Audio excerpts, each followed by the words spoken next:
Hello to the Capricorn and Capricorn Rising, Sondra from For Your Chi. This is your tarot and oracle card reading for the month of April of 2025. Thanks so much for being here with me. Let's get into your reading. Usual story, first 6 houses here on YouTube, the remainders in the extended. Tier 2 or Tier 3 is what you want. Tier 3 will get you access to the miracle group so that you can do your own miracles for yourself and others. But you'll also get all the extended readings, or you can buy the video if you're interested. All right, let's check it out here. Your first house, first 72 hours of April, the crown chakra is being activated. You're being given downloads in the forms of blocks of thoughts. This could come in the form of like epiphany, or as Reddit says, the shower thought moments. It doesn't have to be in the shower or the bathroom necessarily. That's just oftentimes where they occur. It can also be while you're driving. Usually when you're quiet, or when you quiet the mind, or there's not a whole lot of outside noise, meditation is going to bring you even more answers. But that doesn't disqualify or diminish the message when it's first received. Now, it's possible that your crown chakra is so activated that you are getting information in both places, just randomly and when you're meditating.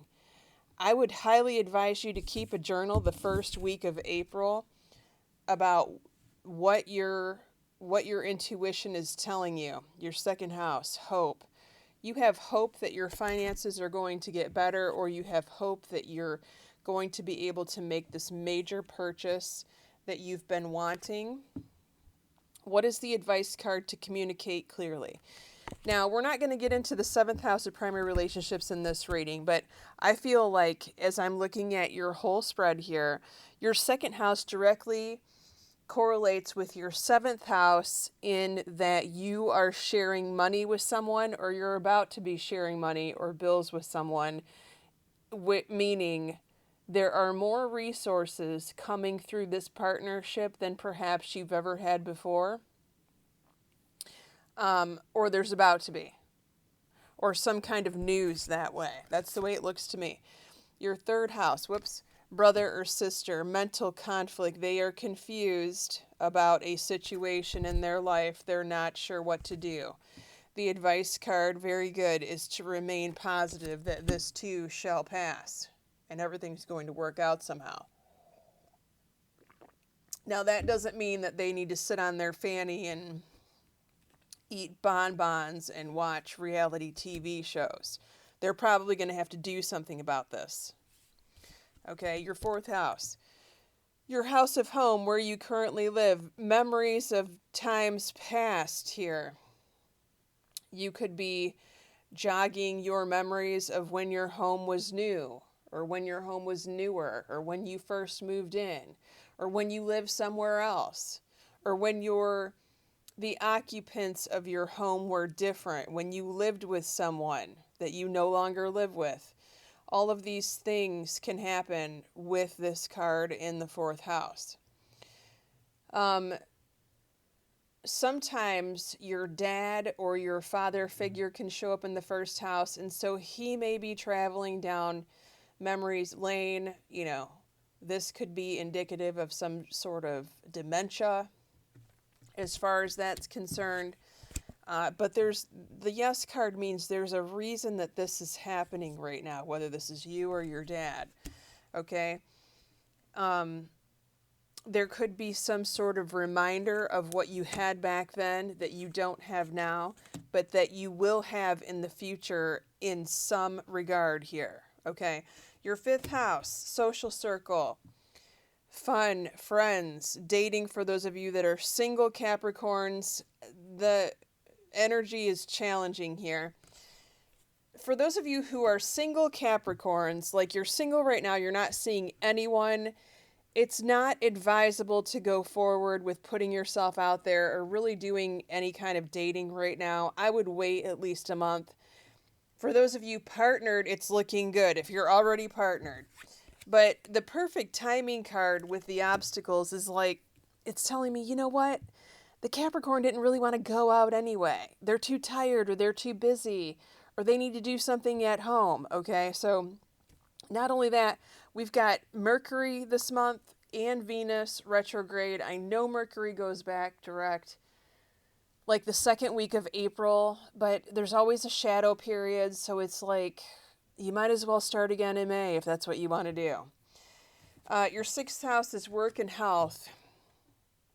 Well, this is another meditation card. Spend time meditating regarding your work or your health or both. This could also be reflective of it's not really time to go out and work right now. You might want to take some time off if you can. You've got a no card here. So that tells me you really need a time out from work here. Okay, so take that as it resonates. If you can take a spring break, week off, or a couple days off, it would be advisable. Also, this may be a warning to someone that's starting any kind of new medication. Make sure you're really reading the fine print details on what the side effects are, number one. And number two, this is interesting that I'm getting this. I normally don't get this information, but look at what the interactions with the other drugs or the other supplements that you're taking, because there could be something in there that you are not aware of. All right, let's look and see who's around you in your seventh house of primary relationships as far as zodiac signs are concerned. Before we get to the extended reading, about my Capricorns, please. Okay, we have a high priestess, so this is a Pisces. Could also be a Cancer or Scorpio, but traditionally it's a Pisces. Whoa. Ha! Look at that. Another Capricorn. Are we going to get all major arcana cards is what I want to know. Let's see. What's this one? Yeah, we did. All three major arcana, and we got a side of an Aquarius here. All right, so if you want to follow me in the extended, the link is below. We're going to be going over your seventh house of primary relationships and business partnerships, if that applies to you. Your eighth house of taxes, contracts, legal matters, intimacy, the source of your significant other's income. Your ninth house of your school and travel, your 10th house of career and your mother, your 11th house of your child, eldest child, or your best friend. And what's about to happen 3 months from now in the month of July. Many blessings to you, Capricorn. Take care.